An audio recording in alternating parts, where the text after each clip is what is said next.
So welcome back. അപ്പോൾ one പ്ലസിന് node 4 node 3 ഇപ്പം കുറച്ച് നാൾ മുമ്പേ നല്ല രീതിയിൽ പ്രൈസ് ഡ്രോപ്പ് ചെയ്തിട്ട് സെയിൽ ചെയ്ത ഫോണായിരുന്നു. അതായത് 30,000 രൂപ റേഞ്ചിലെ ഫോൺ 20,000 രൂപക്കായിരുന്നു ഇത്ര നാളും സെയിലിൽ വന്നത്.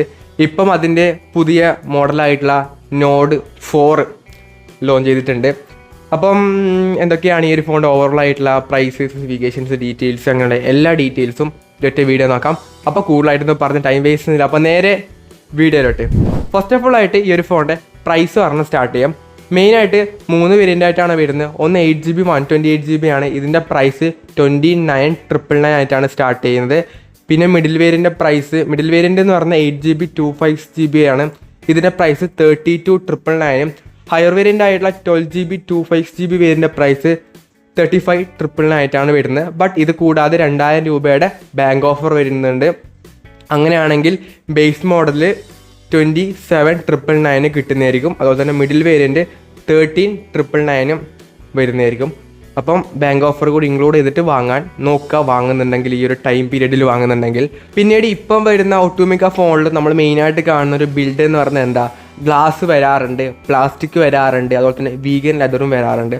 പക്ഷേ ഈ ഒരു ഫോണിൽ നമ്മൾ പണ്ടൊക്കെ കണ്ട ആ രീതിയിലുള്ള ഒരു മെറ്റലിൻ്റെ ബിൽഡാണ് കൊടുത്തിട്ടുള്ളത്. മെറ്റലിൻ്റെ ബാക്കും മെറ്റലിൻ്റെ ഫ്രെയിമൊക്കെ തന്നെയാണ് വരുന്നത്. അപ്പം ആ ഒരു പഴയ ആ ഒരു ബിൽഡ് ഇപ്പം വൺ പ്ലസിൽ വീണ്ടും വന്നിട്ടുണ്ട്. കാണാൻ കൊള്ളത്തില്ല, എനിക്കിഷ്ടപ്പെട്ടില്ല. കാര്യമായിട്ട് പറയുകയാണെങ്കിൽ ഒരു രസവുമില്ല കാണാൻ. ഈ നമ്മളെ സാംസങ്ങിൻ്റെ ഫ്ലിപ്പിൻ്റെ ഒക്കെ തന്നെ ക്യാമറ മൊഡ്യൂളൊക്കെ പോലെ ഇറക്കിയ ഒരു ഫോണാണ്. എന്നാൽ പോലും ഇത് രസമില്ല കാണാൻ ഒട്ടും. ഈ ഒരു പ്രൈസ് സെഗ്മെൻറ്റിൽ ബാക്കിയുള്ള ഫോണൊക്കെ ആയിട്ട് കമ്പയർ ചെയ്യുമ്പോൾ ഡിസൈൻ വൈസ് ഒരു ഊള ഡിസൈനായിട്ടാണ് തോന്നിയത്. നിങ്ങൾക്ക് തോന്നിയതായ കമൻറ്റ് ചെയ്യുക ഇപ്പോൾ തന്നെ. അപ്പോൾ ഡിസൈൻ വൈസ് അങ്ങനെയാണ് പറയാനുള്ളത്. പക്ഷേ നല്ല ബിൽഡും കാര്യങ്ങളൊക്കെ തന്നെ കൊടുത്തിട്ടുണ്ട്. 200 ഗ്രാമാണ് വെയിറ്റ് ആയിട്ട് വരുന്നത്. 8mm തിക്നെസ് വരുന്നുണ്ട്. IP65 റേറ്റിംഗ് ഒക്കെ തന്നെ വരുന്നുണ്ട്. 3.5 ഓഡിയോ ജാക്കും കാര്യങ്ങളൊന്നും വരുന്നില്ല. അപ്പം ബിൽഡിൻ്റെ കാര്യത്തിൽ ഉഗ്രനായിട്ടുള്ള ബിൽഡാണ്. ഡിസൈനിൻ്റെ കാര്യത്തിൽ അത് ഓരോരാളുടെ ഇഷ്ടമാണ്. ഞാൻ എൻ്റെ ഇഷ്ടം പറഞ്ഞാൽ എനിക്ക് ഇഷ്ടപ്പെട്ടിട്ടാന്നുള്ളത്. ബാക്കിയുള്ളവരുടെ ഇഷ്ടം അത് അവരുടെ പേഴ്സണൽ ആയിട്ടുള്ള പ്രിഫറൻസ് ആണ്. ബിൽഡ് ക്വാളിറ്റിയിൽ അത്യാവശ്യം നല്ല ബിൽഡും കാര്യങ്ങളൊക്കെ തന്നെ വരുന്നുണ്ട്. ദെൻ ഡിസ്പ്ലേ പറ്റി പറയുകയാണെങ്കിൽ 6.74 ഇഞ്ചിൻ്റെ ഒരു ഫ്ലൂഡ് അമോലഡ് 120Hz 1.5K റെസൊല്യൂഷനുള്ള ഒരു ഡിസ്പ്ലേ ആണ് വരുന്നത്. 2150 നിറ്റ്സിൻ്റെ പീക്ക് ബ്രൈറ്റ്നസ്സും കൊടുത്തിട്ടുണ്ട്. അത്യാവശ്യം നല്ല ബ്രൈറ്റ് ആയിട്ടുള്ള നല്ല ക്വാളിറ്റി ഉള്ള ഡിസ്പ്ലേ തന്നെയാണ് വരുന്നത്. സെൻട്രൽ അലൈൻ ആയിട്ടുള്ള പഞ്ച് ഹോളായിട്ടാണ് സെൽഫി ക്യാമറ ഒക്കെ തന്നെ അലൈൻ ചെയ്തിട്ടുള്ളത്. അപ്പോൾ നല്ല ഡിസ്പ്ലേ ആണ്, അങ്ങനെ മോശം പറയാണെന്നാൽ. ഈ ഒരു പ്രൈസ് പോയിന്റ് നോക്കുകയാണെങ്കിൽ അത്യാവശ്യം ദി ബെസ്റ്റ് ആയിട്ടുള്ള ഒരു ഡിസ്പ്ലേ വരുന്നുണ്ട്. ക്യാമറ പറ്റി പറയുകയാണെങ്കിൽ 15MB ഒരു സോണി LYT600 എന്ന സെൻസറാണ് കൊടുത്തിട്ടുള്ളത്. പിന്നെ 8MB അൾട്രാ വൈഡ് വരുന്നുണ്ട്. 16MB ഒരു സെൽഫി ക്യാമറ വരുന്നുണ്ട്. സെൽഫി ക്യാമറയിൽ ഫുൾ HD മാത്രമേ സപ്പോർട്ട് ചെയ്യുന്നുള്ളൂ. ബട്ട് റിയർ ക്യാമറയിൽ 4K 16fps വരെയുള്ള വീഡിയോസ് ഷൂട്ട് ചെയ്യാൻ വേണ്ടി പറ്റുന്നതായിരിക്കും. സോ ഫ്രണ്ടിൽ 4K ഇല്ല. അതും ഈ ഒരു 30K എന്ന പ്രൈസ് പോയിന്റിൽ എന്ന് പറയുമ്പോൾ ഒരു പോരായ്മ തന്നെയാണ്. അപ്പോൾ റിയർ ക്യാമറ കൊള്ളാം, ഫ്രണ്ട് ക്യാമറയും കൊള്ളാം. ആ ഒരു ഫ്രണ്ടിൽ 4K ഇല്ല, ബാക്കിയെല്ലാം ഇറ്റ്സ് ഓക്കെ ആണ്. ബട്ട് ക്യാമറ റിവ്യൂസും കാര്യങ്ങളൊക്കെ തന്നെ ഡീറ്റെയിൽ ആയിട്ട് നോക്കിയിട്ട് മാത്രം ചൂസ് ചെയ്യാം. ദെൻ പെർഫോമൻസ്, കോൾകോം സ്നാപ്ഡ്രാഗൻ്റെ 7+ Gen 3 എന്ന പ്രൊസസ്സറാണ് ഈ ഒരു ഫോണിൽ കൊടുത്തുള്ളത്.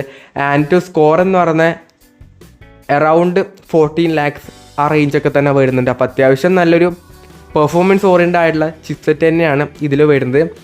പിന്നീട് ഓക്സിജൻ OS ആണ് UI ആയിട്ട് വരുന്നത്. അതുപോലെ തന്നെ ആൻഡ്രോയിഡ് 14 ആയിട്ടാണ് ഔട്ട് ഓഫ് ദ ബോക്സ് ആയിട്ട് വരുന്നത്. 4 വർഷത്തെ മേജറായിട്ടുള്ള ആൻഡ്രോയിഡ് അപ്ഡേറ്റും 6 വർഷത്തെ സെക്യൂരിറ്റി അപ്ഡേറ്റ് ആണ് ഇവിടെ പ്രൊവൈഡ് ചെയ്യുന്നത്. ആദ്യമായിട്ടായിരിക്കും ഒരു വൺ പ്ലസിൻ്റെ ഫോൺ ഇത്രക്കും ഒരു അപ്ഡേറ്റ് ഒക്കെ തന്നെ തരുന്നത്. അപ്ഡേറ്റ് ഒക്കെ തരുന്നതിൻ്റെ ബ്ലൂ ലൈനൊക്കെ വരാനുള്ള ചാൻസസും ഉണ്ട്. അപ്പം അതൊക്കെ നോക്കും കണ്ടൊക്കെ അപ്ഡേറ്റ് ചെയ്യാം. അപ്പോൾ നല്ല പെർഫോമൻസ് വരുന്നുണ്ട്. പിന്നീട് LPDDR5X റാമാണ്. US 3.1 സ്റ്റോറേജ് ആണ് 128 വരുന്നത്.